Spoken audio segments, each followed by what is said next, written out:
दोस्तों, आज की वीडियो में सुनेंगे शरद पूर्णिमा की 2 प्रसिद्ध कथाएं, जो कि आज के दिन अवश्य ही सुननी चाहिए, तभी हमें व्रत की पूर्ण फल की प्राप्ति होगी।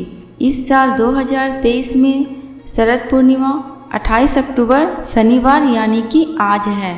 शरद पूर्णिमा जिसे कोजागरी पूर्णिमा एवं रास पूर्णिमा भी कहते हैं। हिंदू पंचांग के अनुसार पूरे वर्ष में केवल इसी दिन चंद्रमा 16 कलाओं से परिपूर्ण होता है। इसी दिन श्री कृष्ण ने महारास रचाया था। मान्यता है कि इस रात्रि को चंद्रमा की किरणों से अमृत वर्षा होती है। इस दिन खीर बनाकर रात भर चांदनी में रखने का विधान है। शरद पूर्णिमा की पहली कथा। मथुरा नगरी में सुभद्रा नाम की ब्राह्मणी रहती थी। वह शरद पूर्णिमा का व्रत रखती थी। भगवान जी उससे प्रसन्न हुए एवं वरदान देते हुए कहा, इसकी विधि विधान सभी को बताइए।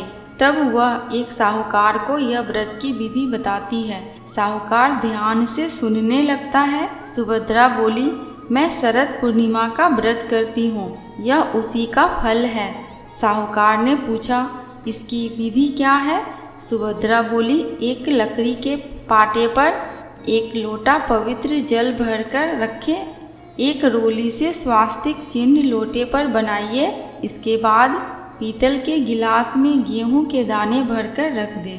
गिलास पर दक्षिणा रखें। इसके बाद स्वयं तिलक लगाएं। इसके बाद 2.5 पाव शक्कर 2.5 पाव खोआ दोनों को मिलाकर 6 पेड़े बनाएं।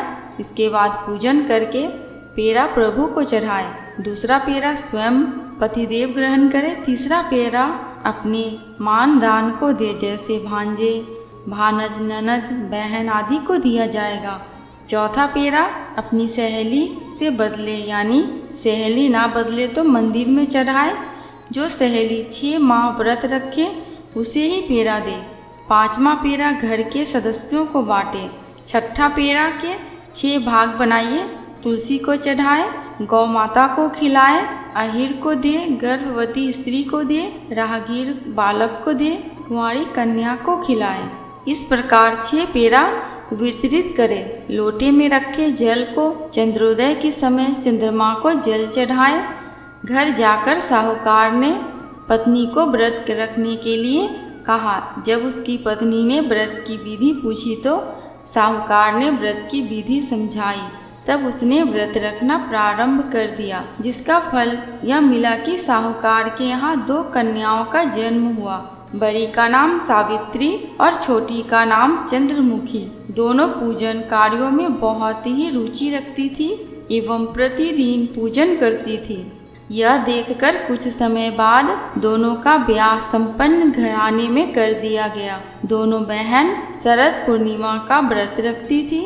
सावित्री विधि विधान से व्रत रखती थी, अतः उसे सुंदर संतान की प्राप्ति हुई। इसके विपरीत चंद्रमुखी अधूरा व्रत रखती थी, जिसके कारण यह फल हुआ कि उसके पुत्र कुछ दिन जीवित रहकर स्वर्ग सिधार जाते थे। इसी कारण चंद्रमुखी दुखी रहती थी। आखिर एक दिन चंद्रमुखी एक ज्योतिषी से इसका कारण पूछती है। तब ज्योतिषी ने कहा कि तुम अधूरा व्रत रखती हो, इस कारण तुम्हारी संतान स्वर्ग को प्राप्त करती है। अतः तुम बड़ी बहन सावित्री से विधि विधान पूछकर व्रत रखो, क्योंकि सावित्री विधि विधान से पूजा करती हैं एवं श्रद्धा से करती हैं। प्रत्येक वर्ष की तरह शरद पूर्णिमा फिर आई। चंद्रमुखी फिर अधूरा व्रत करती। उसका पुत्र फिर मृत्यु को प्राप्त हुआ। चंद्रमुखी ने अपने मृत पुत्र को पाटा पर लिटा दिया, जिस पर वह पूजा करती थी।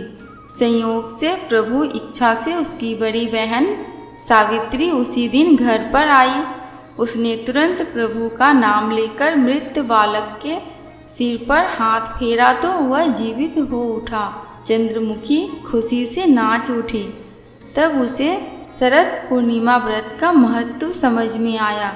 उसने तुरंत प्रभु से क्षमा मांगी, बारंबार प्रभु के चरण स्पर्श किए और कहा, ऐसी भूल अब कभी नहीं होगी।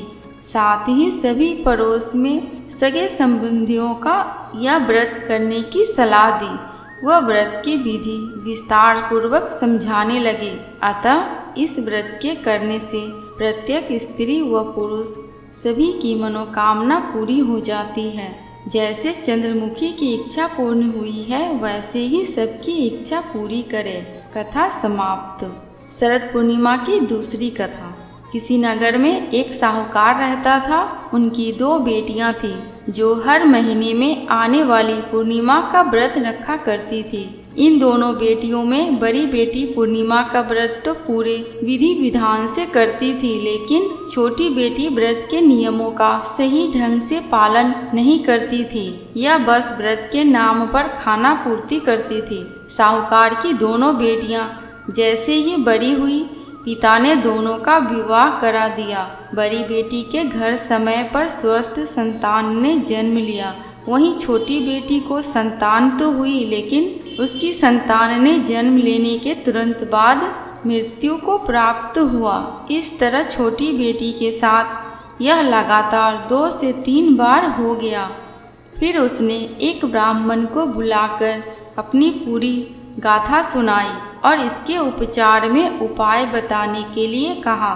ब्राह्मण ने उसकी सारी बात सुनी और कुछ प्रश्न भी पूछे।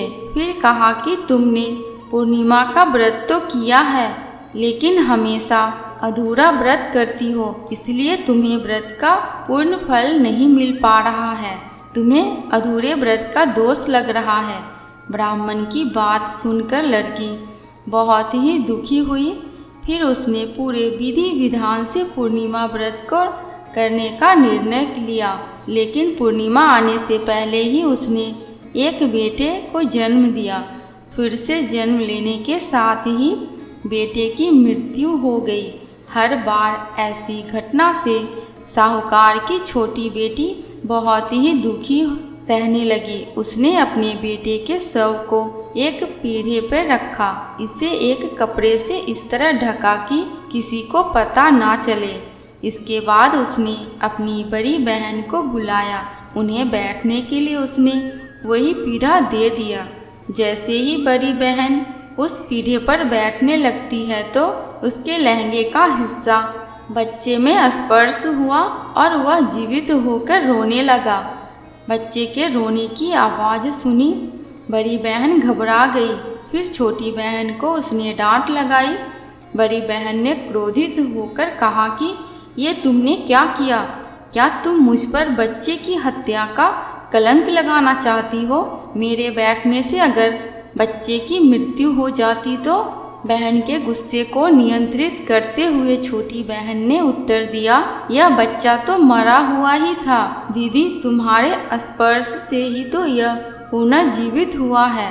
हर पूर्णिमा पर जो तुम व्रत और तप किया करती थी, उसके कारण तुम्हें वरदान प्राप्त है और तुम पवित्र हो गई हो। दीदी, अब मैं भी तुम्हारी तरह शरद पूर्णिमा व्रत पर विधि विधान से पूजन करूंगी। तभी से साहूकार की छोटी बेटी ने भी पूर्णिमा व्रत नियम के अनुसार करने लगी। इसके बाद इस व्रत के महत्व और फल का प्रचार पूरे नगर में प्रसिद्ध हुआ। जिस प्रकार माता लक्ष्मी और भगवान विष्णु ने साहूकार की बेटी की कामना पूरी करके सौभाग्य प्रदान किया, वैसे ही हम पर भी आपकी कृपा बने रहे। जो ये कथा सुनने वाले एवं बोलने वाले पर भी कृपा बनी रहे। कथा समाप्त। दोस्तों, कमेंट बॉक्स में भगवान विष्णु एवं माता लक्ष्मी की जयकारा लगाना बिल्कुल भी मत भूलना। आपको मेरे चैनल पे व्रत त्योहारों की जानकारियाँ एवं उनसे जुड़ी कथा कहानियाँ मिलती रहेंगी। अगर आपको ये वीडियो थोड़ी सी भी अच्छी लगी हो तो प्लीज़ मेरे चैनल को सब्सक्राइब करके मेरी वीडियो को लाइक एंड शेयर कर देना।